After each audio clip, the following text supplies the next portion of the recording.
मालियाती लिहाज से तो परफेक्ट है। फाइनेंस की तरफ से भी सब कुछ कर दिया गया है। जबरदस्त। प्रोजेक्ट में हर चीज मुकम्मल है। हाँ, बस अगर हम सीईडी रिपोर्ट पर एक बार और नजर डाल लें तो अच्छा होगा।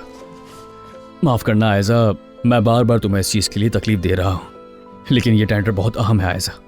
अगर ये टेंडर हमें मिल गया, जिस बात का मुझे पूरा यकीन है, तो हमारी कंपनी बहुत ज्यादा तरक्की कर जाएगी। सिर्फ अनकरा में नहीं बल्कि मुल्क भर में बड़े ग्रुप्स में नाम होगा हमारा। बिल्कुल, मतलब कि तुम्हारी यहाँ मौजूदगी और भी जरूरी हो गई है। खुशी है कि तुमने रुकने का फैसला किया। नहीं, अब तक कोई हतमी फैसला नहीं किया। बाबा ने जरा जज्बात में आके कह दिया, मगर ऐसा नहीं है।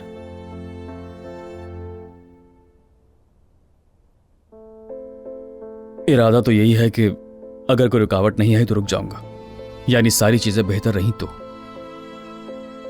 मगर तुम जानती हो, हाल ही में कुछ गैर मुतवक्के बातें हुई हैं। शायद इसीलिए थोड़ा मोहतात हो गया हूं।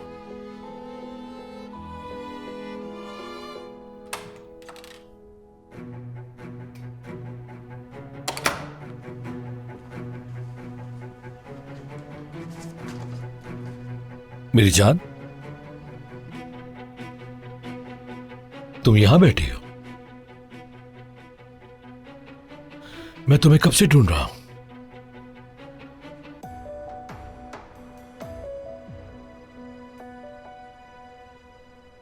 मुराद, मैंने तुम्हें पहले ही बात बताई थी कि सवाल जवाब बहुत अहम होते हैं।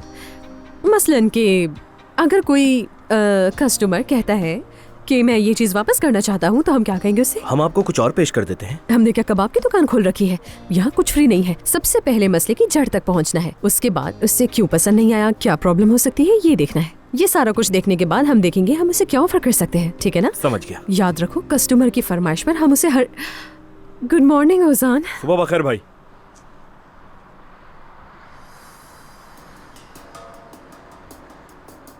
वैसे तुम अपने मंगेतर का फोन क्यों नहीं उठा रही थी मेरी जान? मैंने देखा नहीं था मेहमद।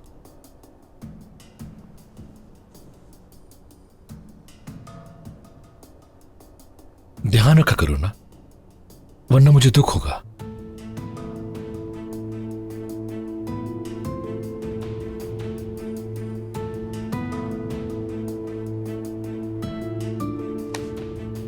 वैसे शरीफ साहब आए हुए हैं, मेरे ऑफिस में हैं। तुम्हारा पूछ रहे थे, चाहो तो मिल लो उनसे। मैं शरीफ साहब को भी फाइल्स दिखा देती हूँ।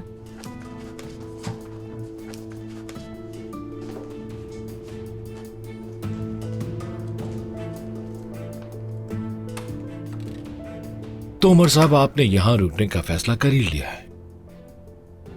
शायद तुम्हें अब तक यह अंदाजा नहीं हुआ कि मैं कितना संजीदा हूं। तुम बस ये चाहते हो कि तुम्हें क्या हो गया है मेहमद? पहले भी हमारी नहीं बनती थी, मगर तब कम से कम तुम मेरे सामने बैठकर मर्दों की तरह बात किया करते थे। अब क्या हो गया? तुम मेरे बारे में क्या सोचते हो, इससे मुझे कोई फर्क नहीं पड़ता उमर। अच्छा। हाँ।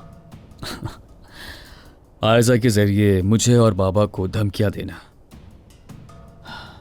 हमारे पीठ पीछे घटिया बातें करना और मामूली चालें चलना,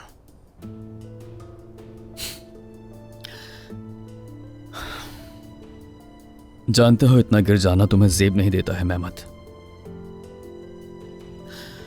मुझे तुम पर तरस आता है। तुम इतने बुज़दिल, इतने बेबस हो गए हो कि मेरा दिल घबराता है। इधर आओ। इंसान का दुश्मन भी हिम्मत वाला होना चाहिए।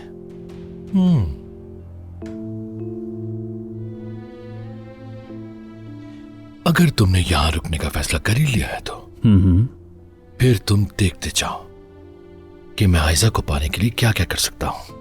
अच्छा, फिर तुम्हें हिम्मत का मतलब समझ आएगा।